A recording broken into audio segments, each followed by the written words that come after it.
We are back. We are here. Salutations, friends. On a video, we're doing a research paper on bystanders within a sorority, but we're going to do a little housekeeping first because a lot has had come to our attention in the past week.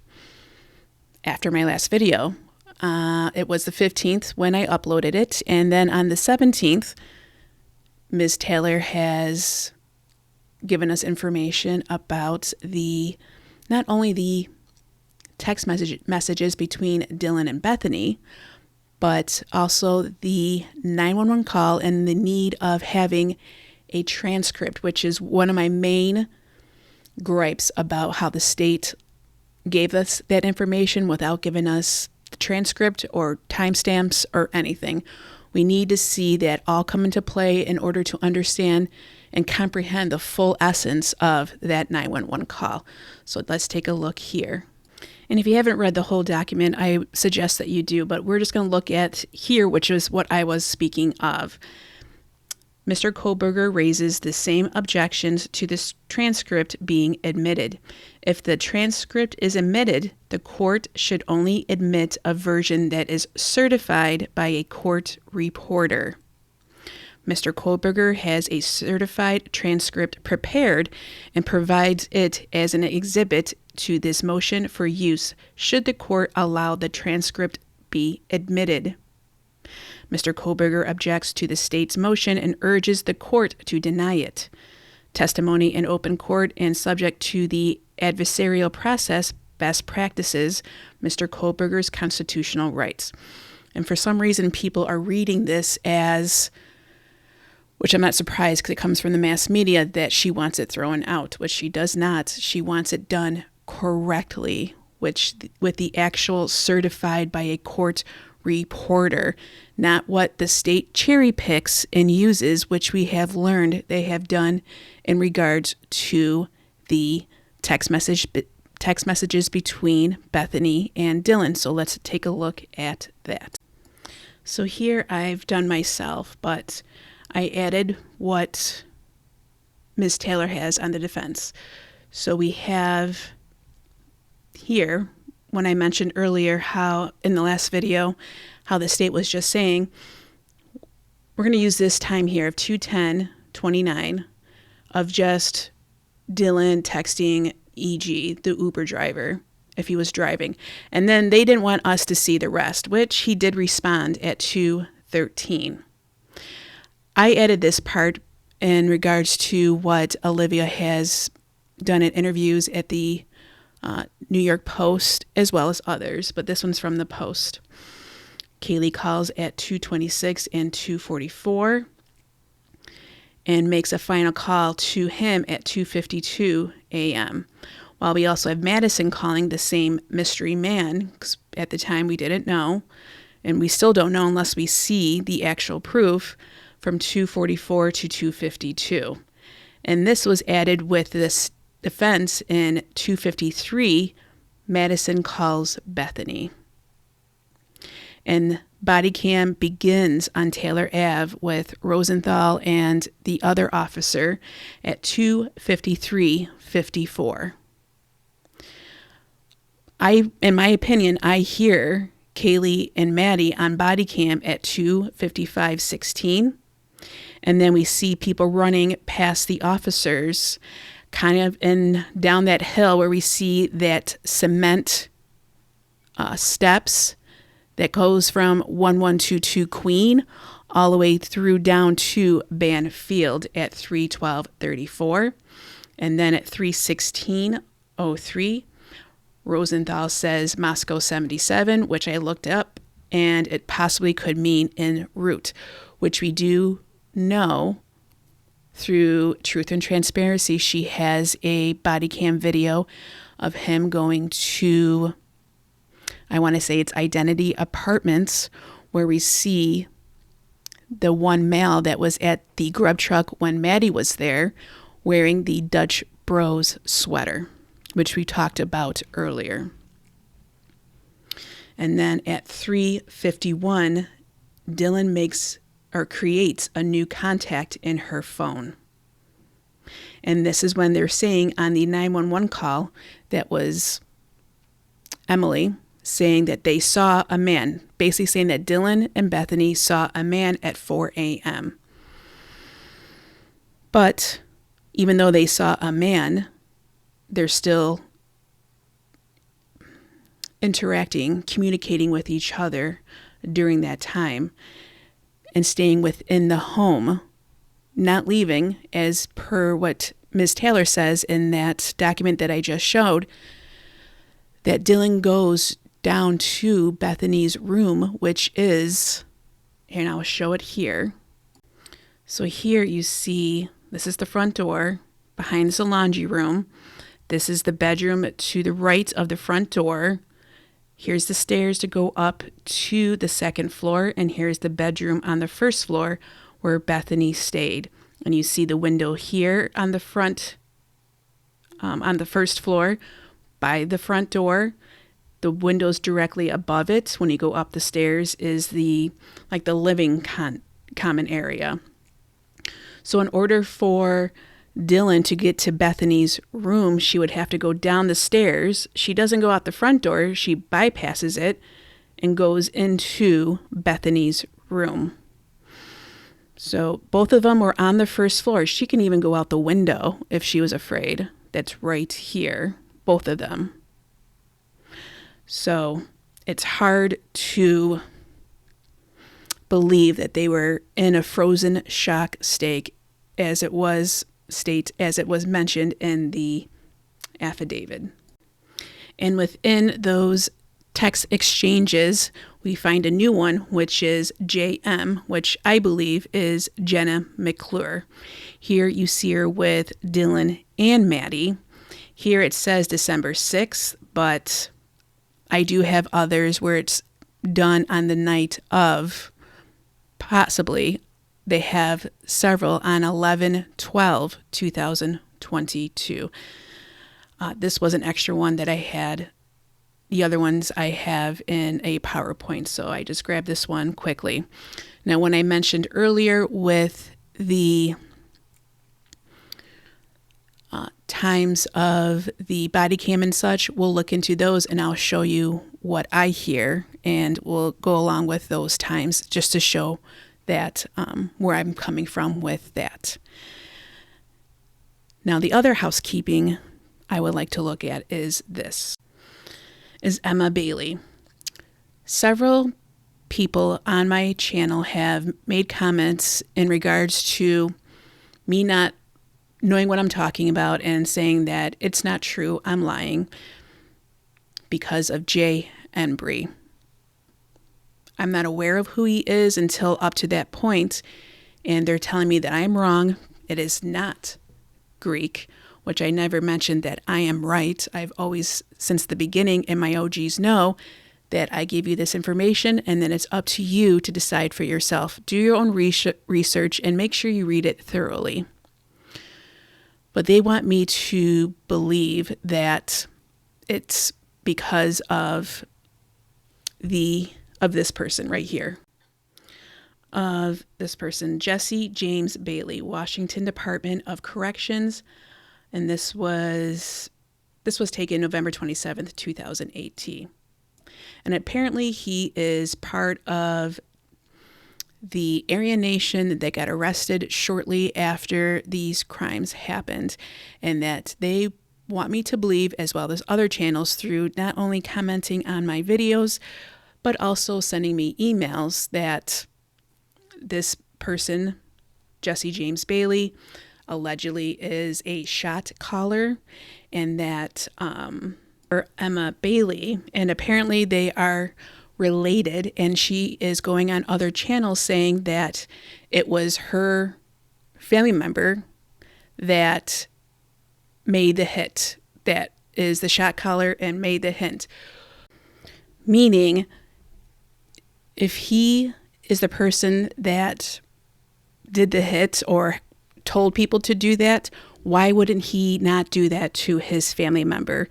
I believe she would be aware of this, and she did probably go on these videos to say that, but I don't believe that she is a credible person at this time, especially if it's her uncle who is that dangerous and that violent, has the ability to do those things, wouldn't be afraid for her own life. Unless he's behind it as well and he's going with the narrative in order to maybe get a reduced time. Who knows? It's so messy. It's so trashy how it's all done with our justice system. I understand there are times where the justice system, law enforcement has to work with criminals in order to get something to gain another. But where is the line? And after you're in that world for a while, I'm sure it's hard to know what is up and what is down.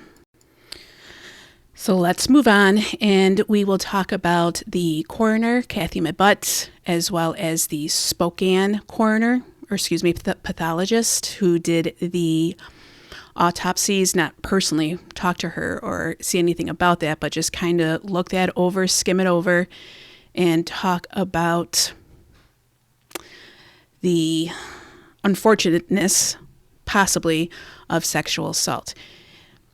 Even though it was said by Chief Fry that there were no signs of it, we will look into that information and see if that is credible at this point, especially now as we are learning more and more about this case. The credibility has become jaded and faded. For example, we talked about the ancillary and the definition of that.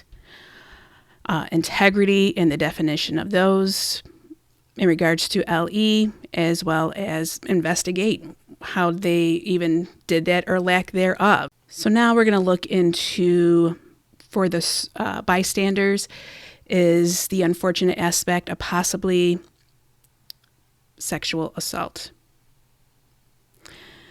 So this happens when someone either touches another person in a sexual manner without consent or makes another person touch them in a sexual manner without consent. With that being said, there are other definitions such as direct, distract, delegate, and what is considered sexual assault in Idaho, which is the unlawful attempt to injure another person, or 2, threatening violence such that the other person fears they are in imminent danger. This threat can come in the form of actions or words. Why am I bringing this up? Well, for this very purpose right here. In regards to, as I mentioned, I'm a medical professional and I'm aware of SANE, which is a sexual assault nurse examiner, which is a registered nurse with specialized training who provides comprehensive trauma-informed care to survivors of sexual assault, including conducting forensic exams and collecting evidence. So with the evidence, they're collecting forensic evidence for potential legal proceedings, and it definitely entails a physical exam, which is a thorough exam collecting samples and taking photos as needed and according to the patient's wishes.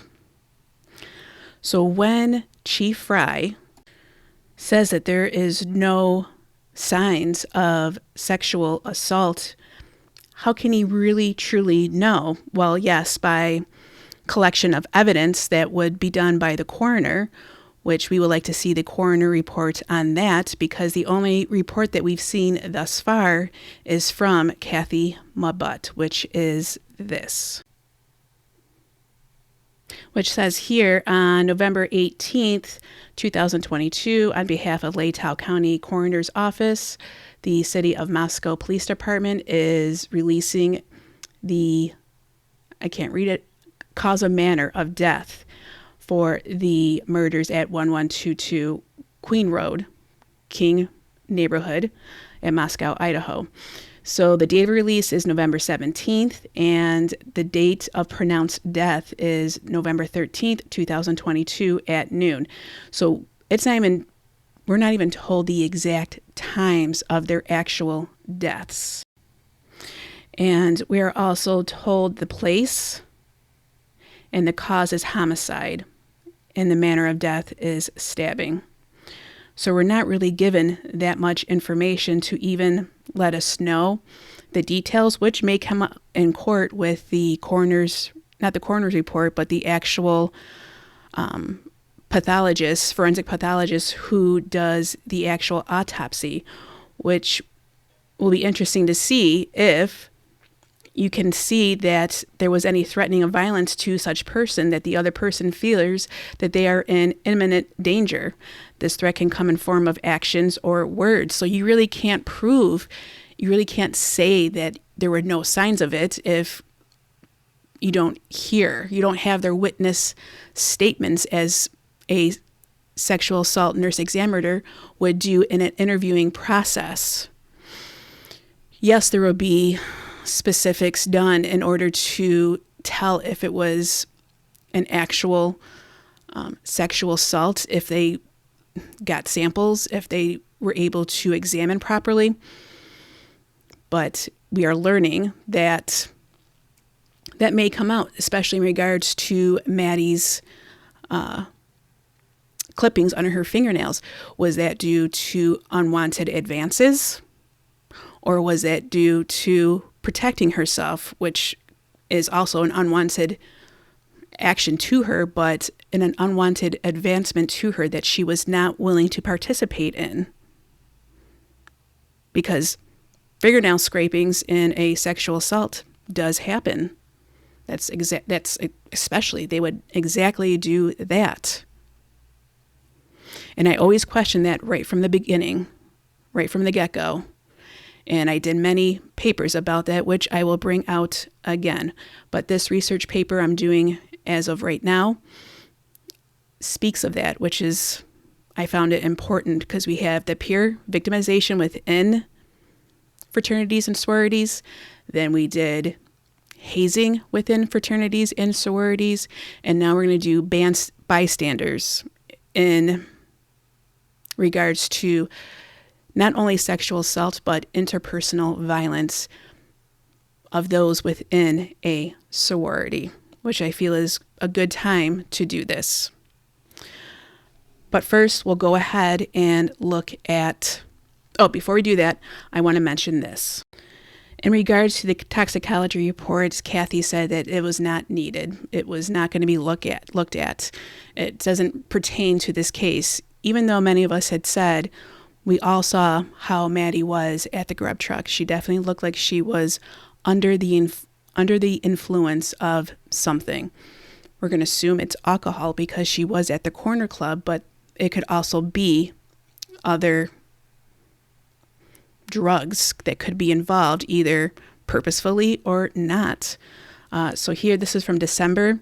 It's a renowned forensic pathologist and former medical examiner told Fox News Digital the toxicology reports for 4 slain University of Idaho students could hold potential clues to the unsolved case, which I also mentioned prior. From the toxicology, because you can either add to your case or you can rule things out. So here they say from the toxicology, you can learn a great deal about where the decedents were during the hours before their death, what, if any, drugs they were taking, their state of mind, Dr. Michael Baden said. Did they take drugs that could have caused them to sleep and not wake during the encounter? Baden's comments came in response to Latah County Coroner Cathy Mabutt's statement in an exclusive interview last week with Fox News Digital, dismissing the test, which had not come back from the lab yet, as irrelevant to the college killings. The Moscow Police Department declined to comment Friday on whether toxicology reports are still pending. So that is very suspect within itself, that you would not want to know or even help with understanding the time of death.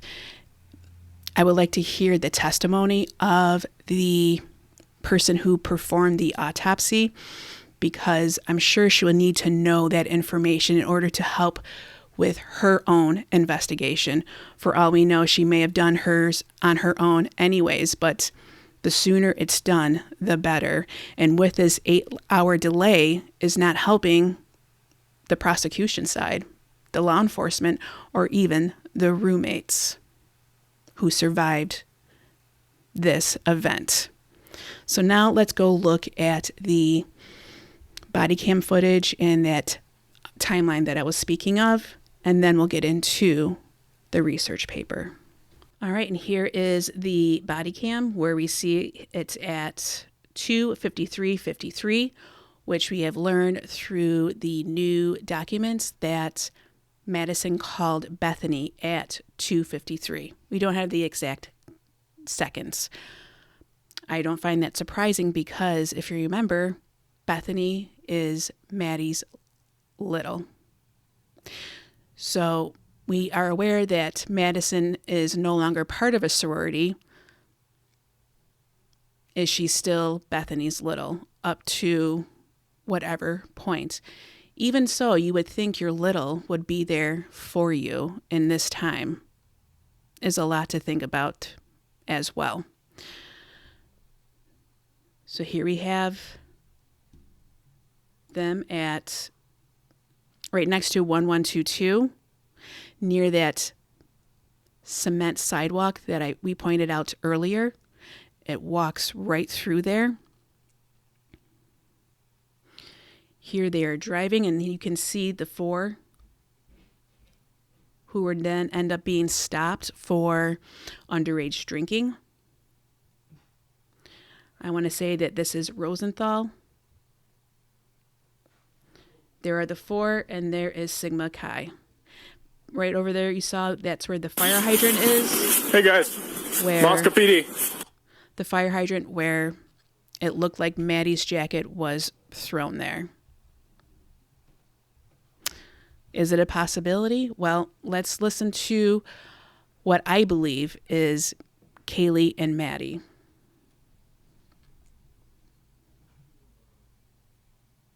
Yep. Okay, is there a reason why you didn't stop back? Okay, you might have heard it right there.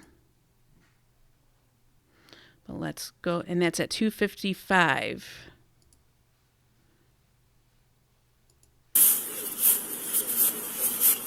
Oh, sir. How old are you guys? Taking out 21? Yeah. 19. Okay. 19? Yep. Okay, is there a reason why you didn't stop back there? Yeah. We saw him talking to him. So to me, that sounds a lot like Kaylee and Maddie.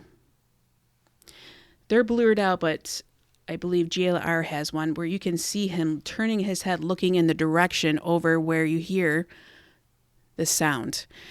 If you remember my earlier videos of science, sound travels further at night, especially when it's cold and there was a warmer day because, as we know, heat rises. And in the cold at night, that is going to help sound to project further out. It doesn't mean that they're right there, but they're close enough that you can hear on the body cam footage. And this is not me enhancing it at all. This is just right off of Long Crime. 19. 19? Yep. Okay, is there a reason why you didn't stop back there? Yeah. We saw him talking to him, so we didn't know.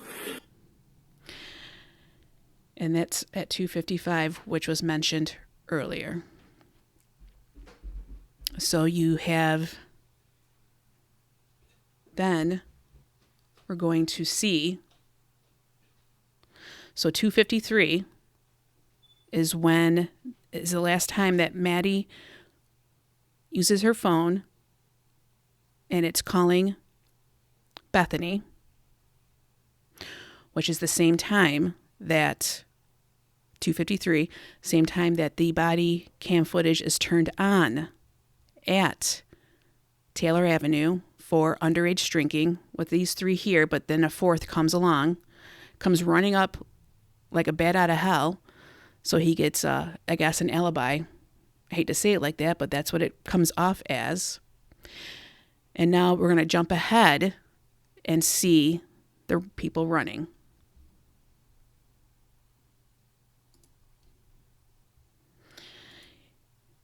He does ask them questions, and this is at 3:12.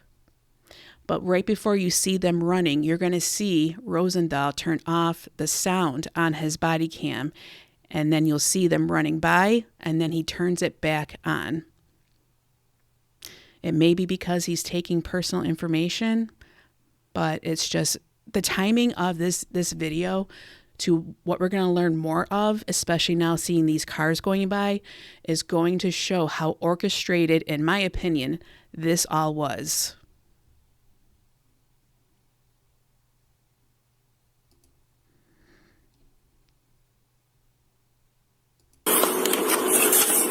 You see him right over here.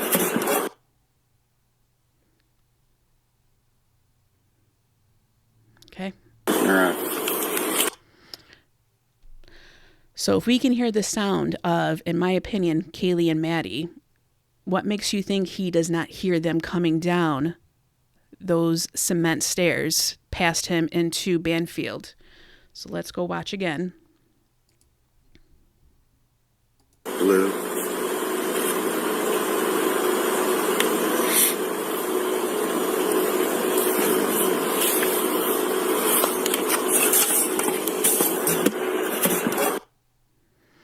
Okay, we'll see him come right here. 1, 2, 3, 4, 5. It almost looks like 5 of them. All right. So let me know in the comments what you think about that. And we're all going to have to stay tuned as this case continues. Now we'll go to the research paper. So here we have, and I did this a light purple because from what I learned looking through their Insta posts of all the chapters at the University of Idaho, including fraternities, they wear purple on a certain day or a certain month, saying that these hands don't haze. What it also may need to also be is no bystanders,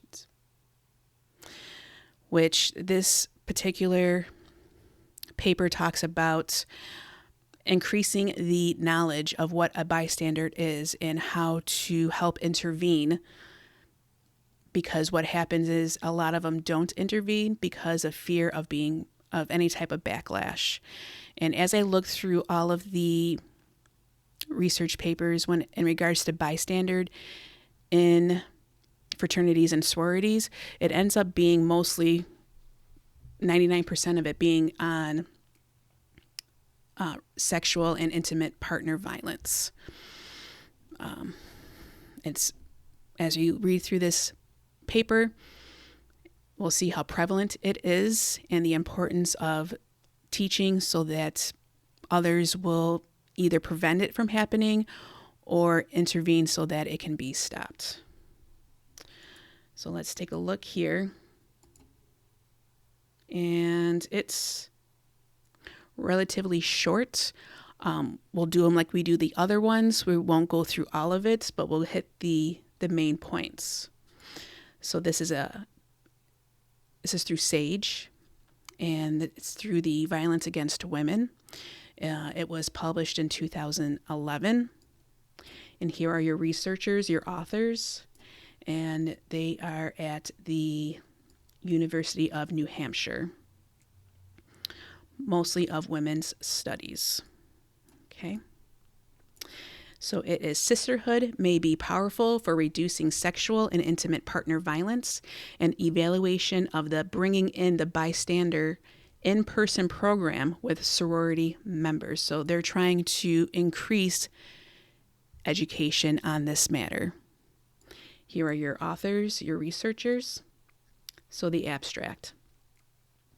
Sorority members may be at greater risk than other college women for sexual violence and intimate partner violence, IPV. I haven't mentioned this, but I will be using adult language in this video. I mentioned it in the opening of the video saying it's educational purposes only. Adult language will be used, so this is where this will be happening. I will not be saying other names because of my algorithm, because this channel's my main focus is education. As Mr. Rogers says, if it's mentionable, it's manageable, and in order to help give strength to those who have been within these situations, or any people in the future who may end up being in these situations, you have to have the courage to say those words out loud. And if you don't, you just end up giving the perpetrators more power. And really irks me how, in this case with law enforcement and the prosecutor, this frozen shock state, that does happen, especially in these situations. But it's almost sounding, and as we're learning, they're aware of that and they're using it to help build their narrative, build their story. It's very gross. And you would hear Bill Thompson throughout the hearings up to this point, mostly in Moscow. What about the victims? What about the victims? And I've mentioned this before. He only uses it when he's losing his argument. So if they're able to exploit victims like that, then we should be able to teach victims and other people so they are not victimized. There's my little rant on that. So we evaluated the Bringing in the Bystander in-person program with sorority members who participated in the program, compared with those who did not. Results indicate that program participants showed increased bystander efficacy, likelihood to help, and responsibility for ending violence without unintended backlash effects. Implications include a call for future programming with more diverse sorority members over longer time. In addition, we discuss what the findings might mean for formal campus policies and practices for preventing sexual violence and IPV. Here are your key words: bystander intervention, intimate partner violence, prevention, sexual violence, sororities.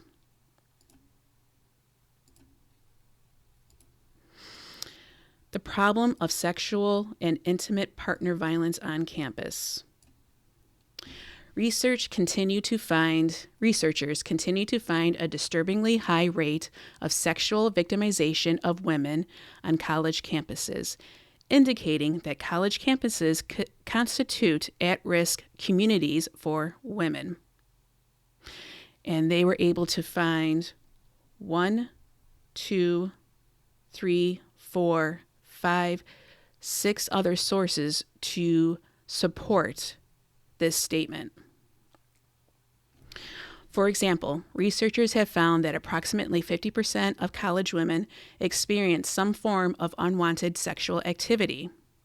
The authors of the National College Women Sexual Victimization Study estimate that 25% of college women experience completed or attempted rape during their college years.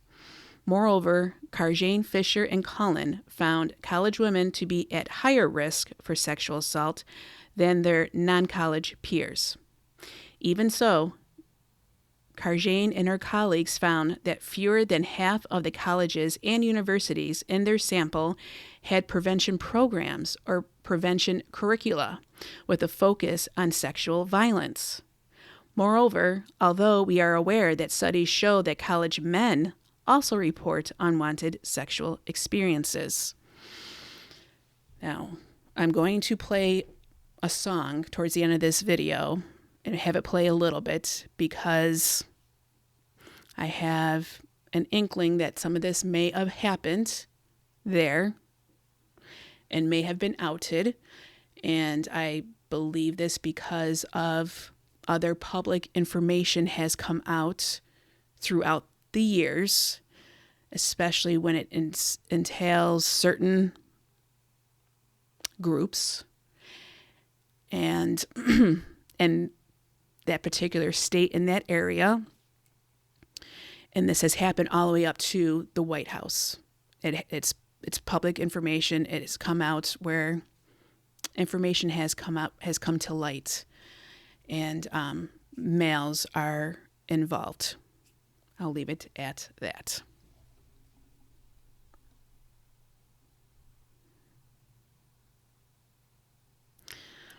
In the current exploratory study, we focus on women, specifically sorority members, as one campus subcommittee for prevention efforts. Concern with findings showing high rates of sexual assault and other forms of unwanted sexual experiences has led to calls for prevention efforts on campus, such as American College Health Association, Centers for Disease Control and Prevention. In addition, given that 90% of women know their perpetrators and that more than 40% of the stalkers known to women on campus are current or former boyfriends. That whole shows that whole stranger danger is not true. It's a myth. Efforts to prevent intimate partner violence and stalking on campus are also receiving greater attention. This focus has been prompted further by high-profile cases of the murders on campus of college women by their male college partners, such as University of Virginia lacrosse player Yeardley Love, and has also led to concern for the safety of women on campus, not from strangers, but from their friends, acquaintances, and intimate partners. Importantly, a great deal of research shows that women in sororities may be at greater risk for sexual violence than are other college women. And with that peer victimization, the thesis, how that small subgroup, which was very concerning to me, of having to either witness others having sexual encounters, are forced to watch, or have to do it and be watched while it happens to them. So I'm going to say that is definitely in an assault. No female, as a female, is going to want to watch that, have to be forced to watch it, or have to do it and be forced to have other people watch them. That is disgusting. That is not normal, and that is not to be happening. Sorority members as an at-risk group. Copenhaver and Gorhusel and Califf found that sorority members were more likely to be sexually assaulted than their non-sorority members. In addition, Moeller, Cole, and colleagues found that living in a sorority house significantly increased the likelihood of experiencing a sexual assault while intoxicated, unable to consent, as well as other sexual assaults. Norris, Nuris, and Dimmiff found that dating fraternity members also put sorority women at a greater risk for dating violence than other college women. However, some researchers did not find a relationship between sorority membership and higher risk for sexual violence. And this was her source. She has two sources for this.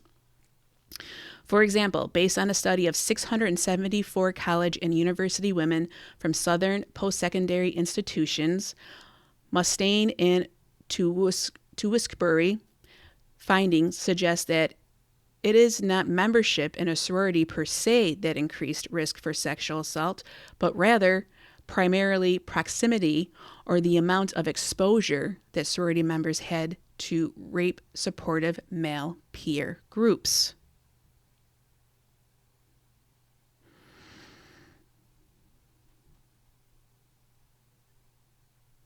So it's not so much the membership, but rather primarily the proximity or the amount of exposure to sorority members. Okay.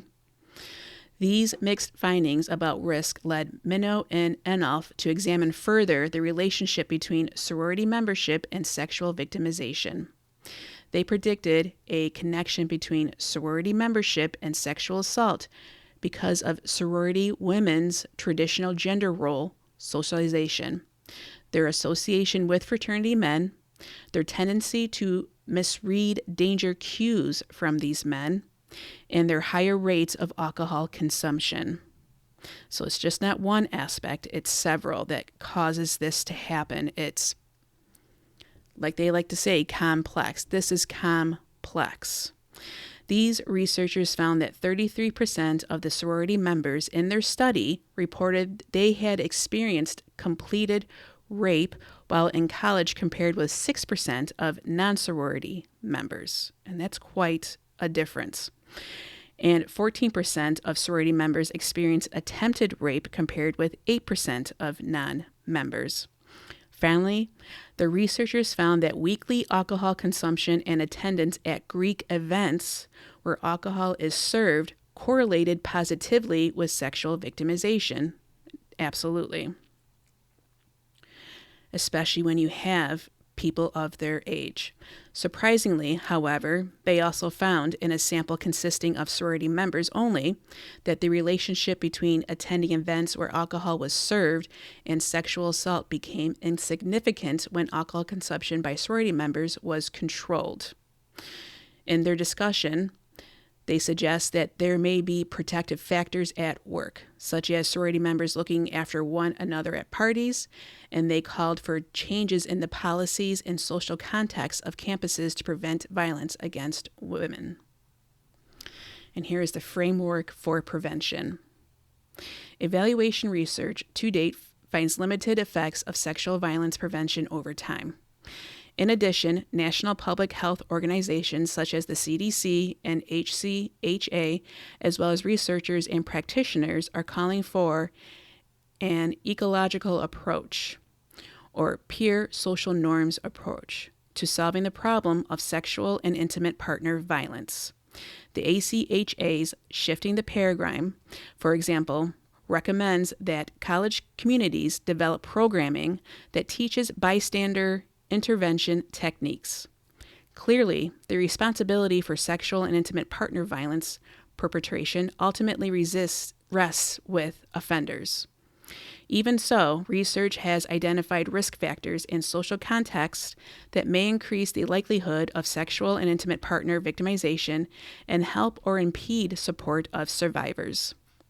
Attention to these factors will likely facilitate effective primary prevention efforts at the community level. Past research and theory about bystander intervention has identified a number of key components that need to be addressed when using it as prevention framework. Among the components are training and education that increase knowledge and awareness with the intention of decreasing ambiguity about when and where sexual and intimate partner violence occurs. And that is very important because what we have learned before, they say that they are aware of a line, but they don't know what it is. And they may be aware that there is a line and they go over it and they just let it happen anyways. So this has been a continuum throughout the papers we have read thus far. Another important factor includes asking community members directly to play a role in ending sexual and intimate partner violence, which that's going to be difficult when you have a specific church who is known for being misogynistic in nature. A third element involves providing individuals opportunities to develop a range of skills and practice being an engaged bystander, to both build a flexible repertoire of concrete skills and increase a person's sense of efficacy at using those skills. A final and important component provides for helping individuals think through how to formulate options for intervening that take into account the individual's physical and emotional safety so that the benefits of safely intervening outweigh the barriers. This is very thought out. Importantly, the model is based on a large body of social psychological theory and empirical studies focusing on conditions that facilitate or hinder pro-social helping by bystanders. Yes, this is very well thought out, and they think of many angles and look at it at the big picture of it, of the why, and understanding the underlying causes of why they are not. The Bringing in the Bystander Prevention Program. So based on the premise that everyone in the community has a role to play in ending sexual and intimate partner violence on campus, the program does not approach men as potential perpetrators or women as potential victims. Rather, the program approaches all community members as individuals who may be able to help prevent sexual and intimate partner violence, intervene while violence is occurring, or know how to support victims after violence has occurred. It's not a male thing, it's not a female thing, it's a community issue. This way you can't point fingers or use social myths. The model on which the Bringing in the Bystander program is based uses elements of multi-level prevention as a framework and has been identified as an effective foundation for a comprehensive and broad approach to prevention programming. In addition, the Bringing in the Bystander in-person program integrates components and builds on founding work by Katz, Berkowitz, and Fobert. The bystander approach also fits with programming focused on risk reduction for groups shown to be at a higher risk for sexual assault and other forms of sexual and intimate partner violence. That is, the program teaches bystanders safe, pro-social ways to intervene in situations of sexual and intimate partner violence, to prevent these forms of violence before they happen, or to serve as allies to victims after sexual or intimate partner violence has occurred. Previously, Baynard, Moynihan, and Plant evaluated the Bringings in the Bystander in-person program and found it to be effective at changing attitudes among a variety of undergrad students, constituties, I totally flubbed up that word, constituents, including students across years in college, intercollegiate athletes, members of the Greek community, and student leaders. Some results also suggest that the program may increase pro-social bystander intervention. The current study. Given mixed findings from ongoing research that indicate the likelihood of a relationship between sorority members and risk for sexual and intimate partner violence, in the current study, we focused on assessing the impact of bystander-focused prevention program on attitudes and beliefs of women in sororities. We wanted to see if teaching them how to be proactive bystanders would help increase their willingness to intervene in instances of sexual and intimate partner violence. A correlate of actual behaviors to help others across the continuum of risk makers for sexual assault. We evaluated the Bringing in the Bystander in-person prevention program with members of the 7 recognized sororities at one Northeastern public university to determine its effectiveness with sorority members regarding increasing bystander efficacy, greater likelihood to help someone, and greater sense of responsibility for helping end sexual and intimate partner violence without unintended backlash effects, leading some participants to worsen their attitudes or behaviors following participation in the program. And I can definitely see that backlash, especially when it's sorority and fraternity related, especially with the increased or the known toxic masculinity that goes on and just the toxicity of female as well, just within the peer victimizations within the sororities and fraternities. With that backlash, it's not about a male or a female. Both parties definitely can be just as toxic as each other, especially within these groups. The current study focused on the in-person educational workshop. Though the name of the program encompasses a range of prevention tools, the program just encompasses a range of prevention tools. All right, so the hypothesis, which is needed for any type of scientific research in part of your methodology. You need a hypothesis. We tested 6 hypotheses in this study. We hypothesized that compared with those in the control group, program participants would show A, increased bystander efficacy, B, increased intent to engage in bystander behaviors, C, decreased denial or increased awareness that sexual and intimate partner violence are problems on campus, and D, increased sense of responsibility for doing something about the problems of sexual and intimate partner violence. In addition, we wanted to take a closer look at the intensity of change among the participants in both positive and negative directions. Thus, we hypothesized that compared with the control group, Program participants would have a significant intensity of change in a positive direction regarding each of the outcome variables: bystander efficacy, behavioral intent, awareness that sexual and intimate partner violence are problems on campus, and a sense of being more responsible for helping to do something about these problems. Conversely, we hypothesized that program participants would not have a significant increase in negative or backlash effects as a result of the program. I'm not crazy about this hypothesis, but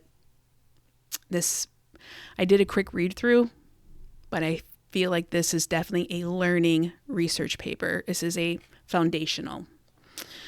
So here's the method, the procedure. With the cooperation of the Campus Office of Greek Life and the Pan-Hellenic Council, we recruited women from all of the recognized sorority chapters affiliated with the university to participate in the evaluation of the program. We conducted the research in compliance with the university's Institutional Review Board for the Protection of Human Subjects in Research. We collected the data from 56 new sorority members during the spring semester of 2008. Okay, and then it was published in 2011. Participants.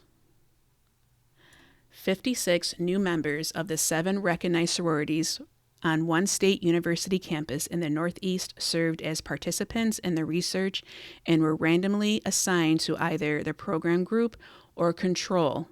The control group is the no group, and completed pre-test surveys.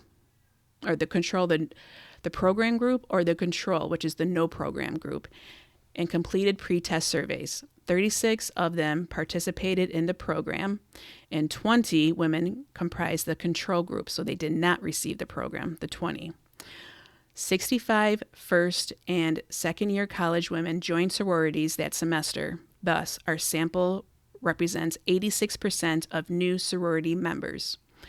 All study participants took the pre-test just prior to the program and returned to fill out post-tests about 5 weeks following the program.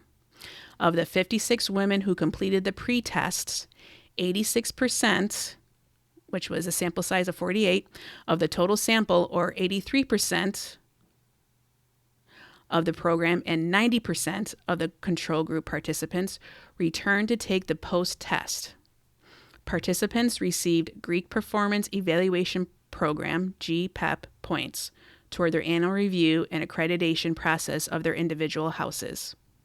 In addition, each sorority member who participated in the study was eligible for a raffle consisting of assorted iPod and iPod accessories and bookstore gift certificates, and earned a chance in the raffle for each questionnaire completed, which is within those ethics of doing a survey like this. The average age of participants was 19.0. And there was no difference between the program and the control group on this variable.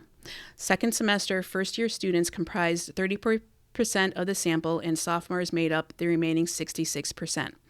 This younger group results from the recruitment of new sorority members for the study. Although a higher percentage of sophomores comprised the control group, the difference between the two groups in this regard was not significant. In addition, 27% of this sample had a course in which a sexual assault was discussed, and 64% of the participants had attended a previous program focusing on sexual assault prevention conducted by the Campus Crisis Center. No significant difference existed between program or control groups on either of these variables. Given the potential ease of identifying students of color from this group, the campus is about 93% white, and to better maintain the promise of confidentiality to these participants, we did not ask students to identify their race ethnicity. Finally, no one in the sample had participated previously in the Bystander program we evaluated in the current study. Description of the program. The Bringing in the Bystander program comes in two forms: a shorter 90-minute one-session program or a longer multi-session 4.5-hour program.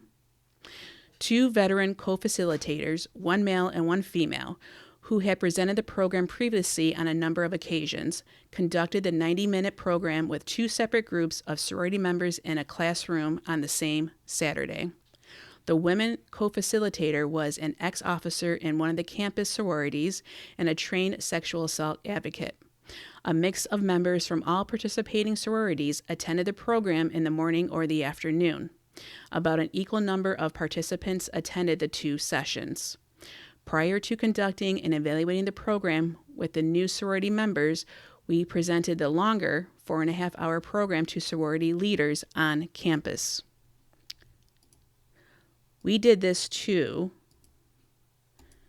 ensure that leaders were knowledgeable about their new members learned about pro-social bystanding behaviors. That way, the leaders would be able to help and support their new members' efforts to prevent or intervene in instances of sexual and intimate partner violence. Should a new member approach a leader for support of any of her bystander efforts, she would be reaching out to someone who would have participated in the training and who would have practiced skills on how to respond to what was being asked of her and who is aware of the importance of safety and being with others when bystanding, which is very important because if the younger people or the newer people are coming in and the people who are already there, not knowing what's going on, you're going to have a disconnect. And we have learned with the hazing how they were saying how it doesn't help. Well, it's with in regards to charging and having them being convicted and going through. A lot of that is because we as a country are not doing it as a whole. So you need all parties of all ages being involved from the top down and from the bottom up. So you have to start somewhere. So measures. Bystander Efficacy Scale. This scale includes 18 statements that assesses the participants' confidence in performing bystander behaviors. Research participants rate their confidence to perform the behaviors on a scale. For example, ask a friend if they need to be walked home from a party from 0%, they cannot do, to 100%, very certain they can do. The mean across all 18 items becomes the total score used. The Cronbach's alpha on this scale for this sample was 92, and that's more statistics. We don't have to look into that. We won't go into that. Bystander Intention to Help Scale Short Form. This scale includes 12 items assessing participants' likelihood to engage in certain bystander behaviors. Research participants rate their likelihood to perform the behaviors using a 5-point Likert type scale. 1 equal not at all likely to 5 extremely likely. Items include, for example, think through the pros and cons of different ways I might help if I see an instance of sexual violence. And if I heard a stranger insulting their partner, I would get help from others, including authorities or university staff. Higher scores indicated that participants would be more likely to perform the behavior listed. In addition to the measures above, we used 2 subscales calculated from a factor analysis of the readiness to change scale. 2. This is a variation of the original 25-item scale developed by Baynard et al. Based on Prohaska and De Clementi's trans-theoretical model. This scale tests whether the program worked differently for people at different stages of readiness to change their behavior, focusing on the prevention of sexual and intimate partner violence. Research participants responded on a 5-point scale from not at all true to very much true, regarding on how much each of the statements was true of them. Program participants were instructed to omit their involvement in the current study when answering these items on the post-test survey. Baynard and Moynihan performed a factor analysis to examine clustering of the readiness to change items. Following that analysis, we used the same 2 subscales derived from that factor analysis of the readiness to change scale. So they have several different ways of researching their performance and their mode of thought. Denial. This factor, composed of 5 items, represented the denial or lack of awareness of the problem, such as, I don't think intimate partner abuse is a problem on campus. Higher scores indicated a greater denial or lack of awareness of problems of sexual and intimate partner violence on campus. Not surprised. Responsibility. This factor consists of 4 items that indicate taking responsibility for issues relating to sexual or intimate partner violence. And just going back to that of not knowing, I did a research paper in my bachelor's of the lack of reproductive health in high school. And just looking at reproductive health as a biological point of view and not anything else that other people like to, within those communities, like make it to be something more than it actually is. If you don't teach children or school-age children, middle schoolers, high schoolers, the basic fundamentals of what their body and how it works, that's a problem. Because when you don't give them that basic education, social myths and misinformation ends up taking up that space instead of the actual foundation of the biology of our bodies and what it entails.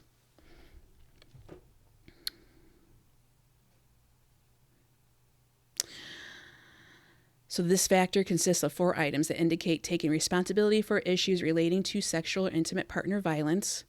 2 items were reverse scored, such as there isn't a need for me to think about sexual assault on campus, and 2 items were not, such as I think I can do something about sexual assault.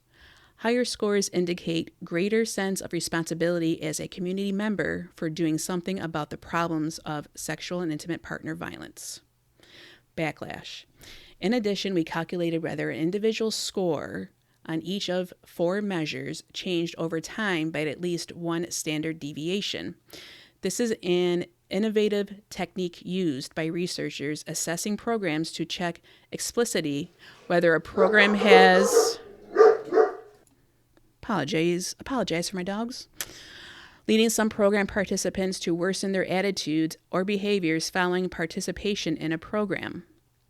A change of 1 standard deviation moves an individual's score exactly 1/4 of the distance between the minimum and maximum scores obtained in the study. Clearly a sizable difference. Therefore, it is a useful statistic for analyzing the intensity of change in scores seen from one time to another, such as before and after program participation. We computed a categorical variable for each participant to indicate whether her post-test score on each outcome measures increased by 1 standard deviation, such as improved significantly. Decreased by 1 standard deviation, exhibited a significant backlash effect, or essentially stayed the same, such as, i.e., remained within 1 standard deviation of their pre-test score. We describe scores as having improved or gotten worse if the degree of change in the score exceeded this cutoff of 1 standard deviation. So the results. As the primary method of analysis, we used a repeated measure analysis of variance to compare scores between the program and control groups across the 4 outcome measures: bystander, efficacy, intent to help, denial, and responsibility, from pre-test to post-test to determine an overall program effect. Analysis revealed that overall there were significant effects for time and for time by group. These results indicate that the program worked in general, with participants in the program and control groups differing in how their scores changed over time on attitudes related to being a helpful bystander. Table 1 shows the means and standard deviations for the 4 outcome measures by group and time. Univariate analysis indicated significant group differences over time for 3 of the individual outcome variables. That is bystander efficacy, bystander intention to help, and responsibility for doing something about the problems of sexual and intimate partner violence, improved significantly from pre-test to post-test for the program, but not for the control group. Okay, well, that makes sense because they did not get the test. They didn't get the program. Specifically, program participants showed improved efficacy or confidence as bystanders from pre-test to post-tests, increased intent, and greater sense of responsibility. However, there was no difference between control and program participants in attitudes expressing denial of the problem over time. Interesting. The results of the analysis to determine the intensity of positive or negative changes, backlash, that may have occurred as a result of program appear in Figure 1 and 2. The results in Figure 1 show the percentage of the two groups that changed by at least one standard deviation improvement of scores on the 4 outcome measures. That's very good. That's the behavior efficacy, intent to help, denial, and responsibility from pre-test to post-test, and the outcomes for negative changes on the same outcome variables appear in Figure 2. Figure 1 shows that 30% of the program participants had scores that improved by one standard deviation on efficacy compared with 0% improvement in the control group. So that's good. And 27.6% of the program's participant scores on responsibility improved by one standard deviation compared with 0% of the control group. That's positive. In addition, 30% of the program group had scores that improved by one standard deviation on intent, compared with only 5.6% in the control group. And 27.6% of program participants had scores that went down on denial, but so did 22.2% of the control group. So even though they went down, they're pretty much around the same range of 27.6% and 22.2%. And this is on denial, which denial is a tough nut to crack overall, depending on the variation or on what it's based on and what we're looking at. As some people say, denial runs deep through the heart, which can be true when it regards to major issues like this, racism, sexism, misogyny, feminism, all that stuff. That all depends on how you were raised, what type of environment you're in. There's so many variables and factors that constitute how much you can get out of that deniability. Results displayed in Figure 2 also indicated that there was no significant backlash on any of the scores by the program participants. No program participants had scores that worsened on efficacy, compared with 16.7% of the control group. However, 6.7% of program participants had scores that changed in a negative direction from pre-test to post-test, compared with 11.1% of the control group on intent to help and 3.4% on denial, compared with 0% of the control group. Finally, no participants for either group had scores that worsened on responsibility. In addition, we performed chi-square analysis to determine what significant differences, if any, existed for the two groups on the outcome variables. So we're not going to get into that discussion.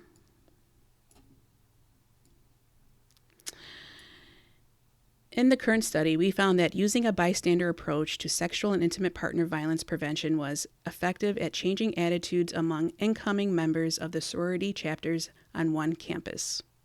More specifically, we found that sorority women who participated in the Bringing in the Bystander in-person prevention program, compared with their counterparts who did not participate in the program, showed improved efficacy or confidence about being a pro-social bystander, increased intent to help as bystanders, and greater sense of responsibility for doing something about the problems of sexual and intimate partner violence.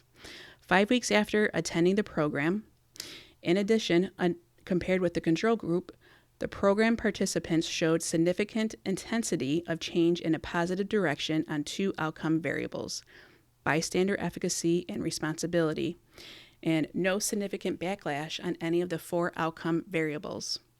Although we found no difference in the 2 groups in terms of denial, that sexual and intimate partner violence are problems on campus, a surprising findings was that the scores on denial moved in the desired direction for both groups.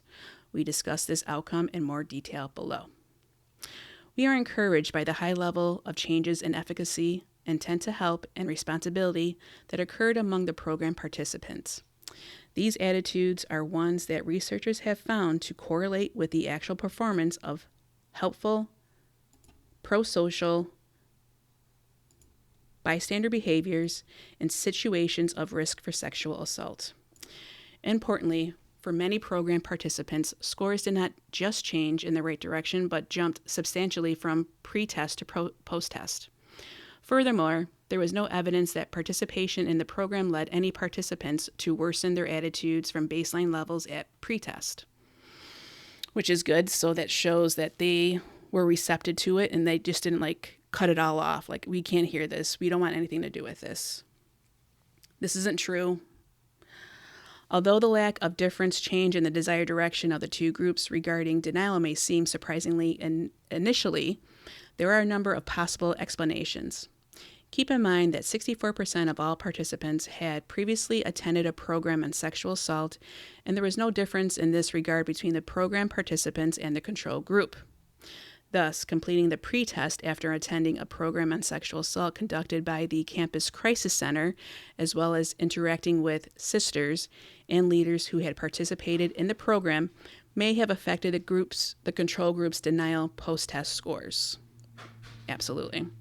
That is to say, the current study survey itself may have reminded them of previous prevention messages received from the Campus Crisis Center, or sparked conversation with sorority leaders about this topic.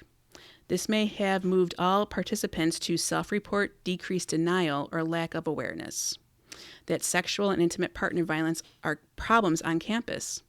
In addition, the timing of the post-test overlapped with Sexual Assault Awareness Month events on campus.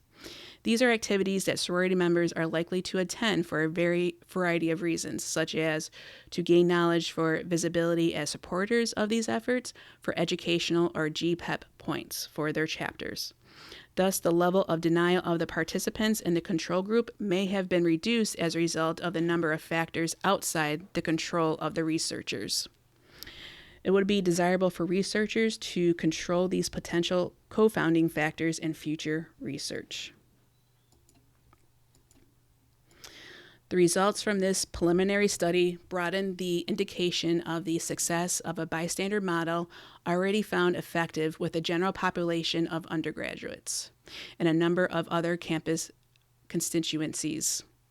The results of the current study give us optimism to believe that bystander programs may be helpful as a component of education for all sorority members. This is important, given the findings from a number of past studies, indicating a relationship between sorority membership and sexual victimization, as well as minnow and NLFs, finding that behaviors such as sorority members looking after one another at parties may act as protective factors against sexual victimization. And this is kind of what Olivia was saying, how they purposefully, like Maddie and Kaylee, went to known parties, went to places that were well lit, hung out with people that they known, went to known establishments, had the private driver, which a lot of people are having issue with that because they were calling him a private driver and he was part of family, per as what Steve was saying. We're finding out more information about this person. But we also have to remember, what they're being told, the family, may not be the actual truth. Unfortunately, they could be getting mixed messages. What they may think is true ends up not being true. So you have to remember those factors as well.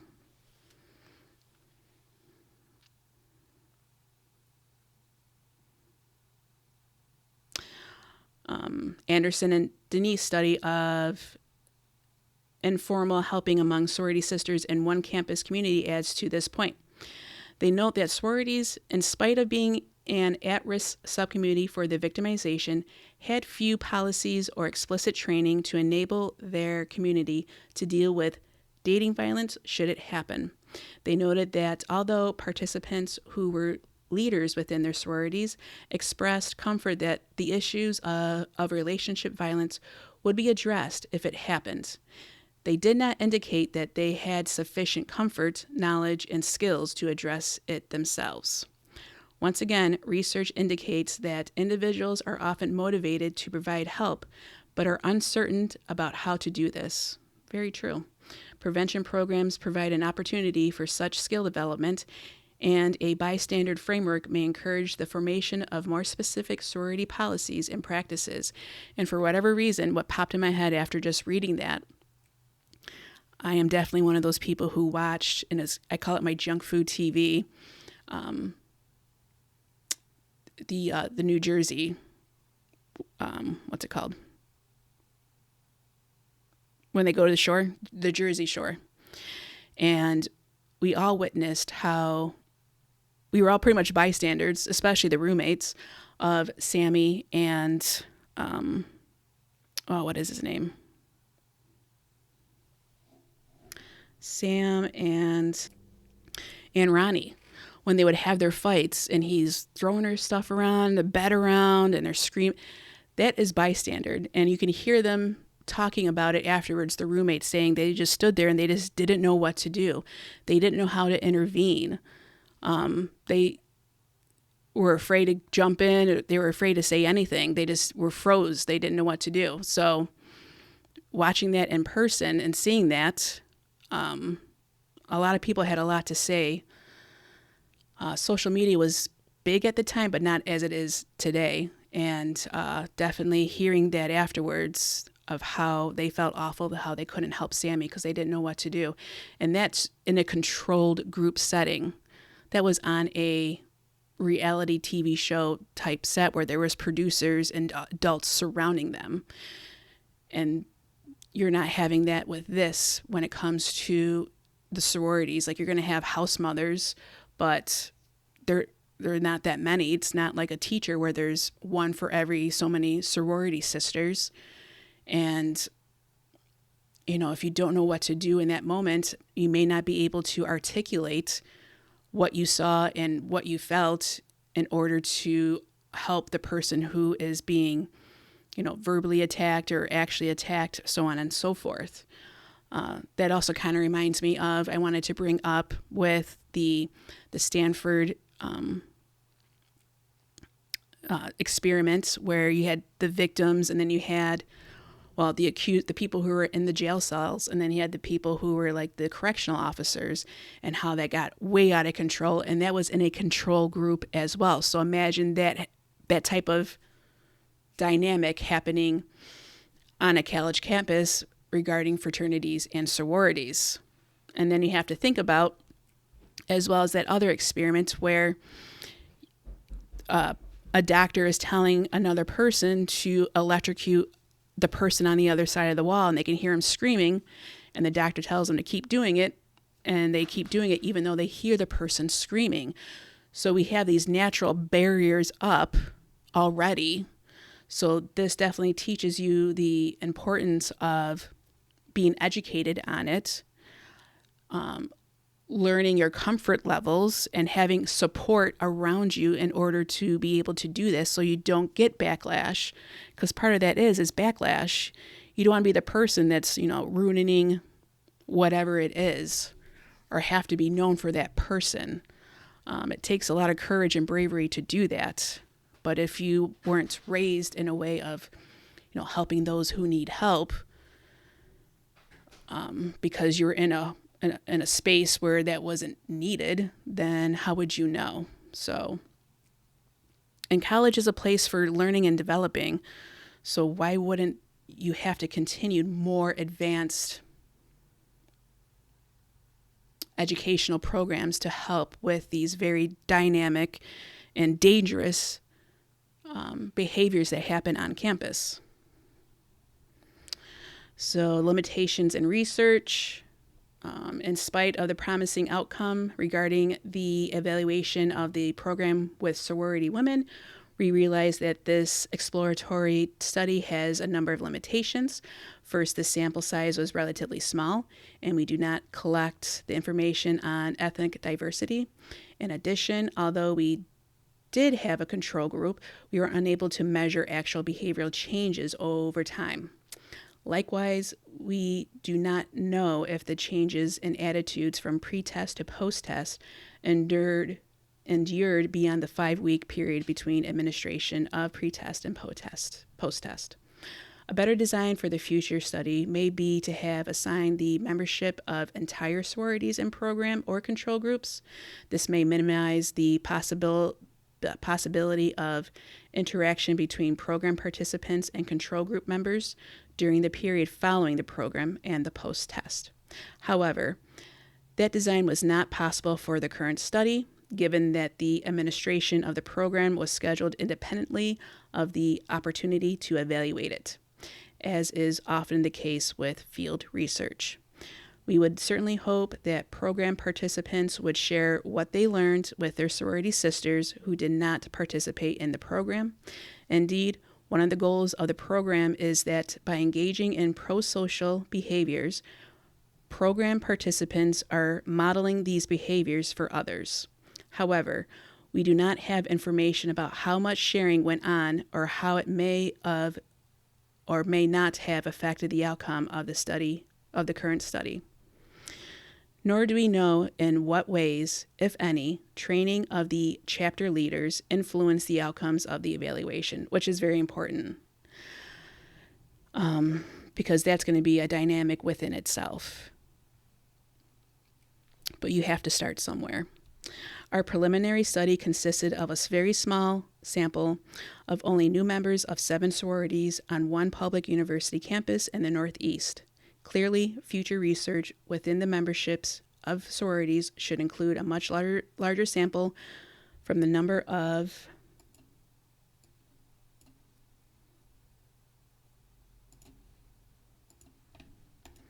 post-secondary institutions representing geographical as well as racial and ethnic diversity.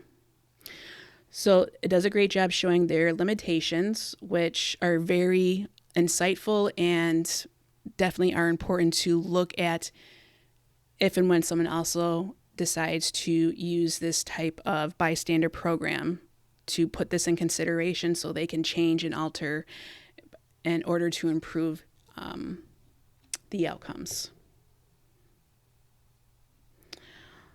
In addition, one of the goals of future research in this large multi-layer study would also include a measure of victimization to determine if, over the long term, victimization rates go down. And that will definitely be the goal. So now it says, moreover, although the focus of this exploratory study was on sororities, research on the role of fraternity culture in facilitating men's violence against women and the potential for the fraternity men to be engaged in prevention efforts is also needed. Absolutely, you need both sides. Based on our research findings, using a bystander approach may be a helpful way for both fraternities and sororities to work to make the campus community a safe place and provide opportunities for groups such as these to contribute significantly to prevention and intervention on the community level. Absolutely. The limitations notwithstanding, the results of the study indicate that the sorority women who experienced the bringing in the bystander in-person program appear to have improved their commitment to intervene in instances of sexual and intimate partner violence in specific ways. That is, they had greater confidence regarding being able to perform bystander behaviors, bystander efficacy, increased intent on expressed likelihood to intervene, and a greater sense of responsibility for doing something about the problems of sexual and intimate partner violence on campus. So, let's see here. Even so, the most enduring means for ending victimization would be for the criminal justice system to move more aggressively to put perpetrators behind bars. Although that solution is beyond the scope of research calling for bystanders to step in, it remains a necessary one to realize the goal of ending sexual and intimate partner violence on campus and in other communities as well. So basically, we cannot rely on the justice system to reinforce that these behaviors are not acceptable in society. They tend to get away with it. And I'm sure we all know plenty of cases where this has happened, where someone of privilege or someone who is an athlete who is promising within their sport ends up getting away with it due to probably the demands of the university because of money. So therefore it has to be us, the people, have to make each other accountable for actions, and also to call it out when we see it. It's not going to happen overnight, but as I said, we have to start it some time. It has to start someday. It's better than not doing it. So I felt this was like a quick video on Bystander in regards to this. It wasn't too complex, but just to kind of put that out there as definitely a possibility, especially when we know that there was DNA found under Madison's fingernails, meaning she was fighting back, and it could be fighting back in more than one way. One way is possibly to prevent from a sexual assault. They were upstairs in Madison's room. Dylan said something she was hearing a lot of commotion going on. So it might have started out okay and it didn't. It could be someone that she never paid attention to and just happened to be there at the party, and maybe drugs and alcohol was involved. It is a known party house. It is an off-campus home. They're at that age where they're experimenting and finding what their limits are and their boundaries are. It's not unusual or not unheard of that these things happen and they escalate and things go wrong. I feel like part of this is the campus and the university or the state or just the time period we're in. Some places still don't want to admit that this happens on their campus, even though they like to say, well, this type of stuff, we're not immune to it. But it just seems it'll be a better pill to swallow if it was someone that was on the outside who came in and did this, instead of actually addressing the real issues at hand. Secrets keep you sick. Money keeps you sick in regards to how you have to receive that money. It's unfortunate, but I'm sure we all can relate or kind of make sense of the matter if it was something along of this type of issue that happened. Let me know in the comments if you'd like for me to do more of this type of research paper. Next week, I'm definitely going to do a connections, dynamics, and I'm losing my brain right now. Connections, dynamics, and timeline. I'm going to look into more of Maddie or Zaina. I haven't really looked. I know I said I was going to, but I had my work obligations. But I'm definitely going to look into both of them and see where we can go from there. So thank you all for listening.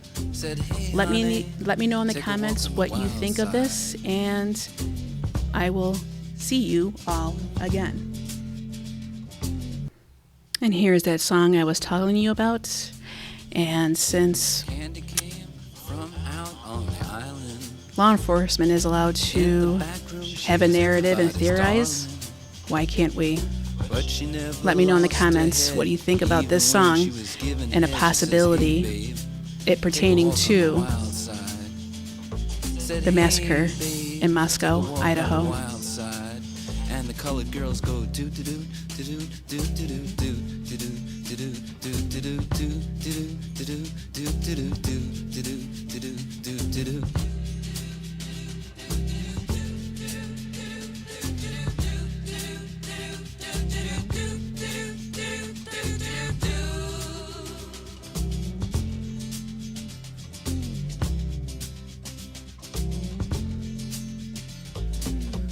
Joe never once gave it away. Everybody had to pay and pay. A hustle here and a hustle there. New York City is the place where they said, hey babe, take a walk on the wild side. I said, hey Joe, take a walk on the wild side.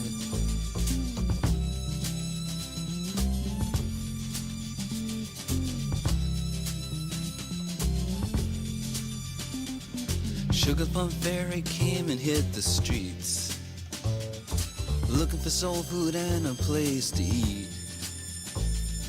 Went to the Apollo, you should have seen him go, go, go. They said, hey sugar, take a walk on the wild side. I said, hey babe, take a walk on the wild side. Alright. Ha.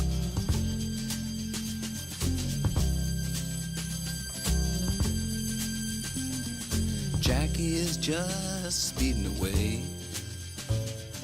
Thought she was James Dean for a day. Then I guess she had to crash. Valium would have helped that patch. She said, hey babe, take a walk on the wild side. I said, hey honey, take a walk on the wild side. And the colored girls say, do do do do do do do do do do do do do do do do.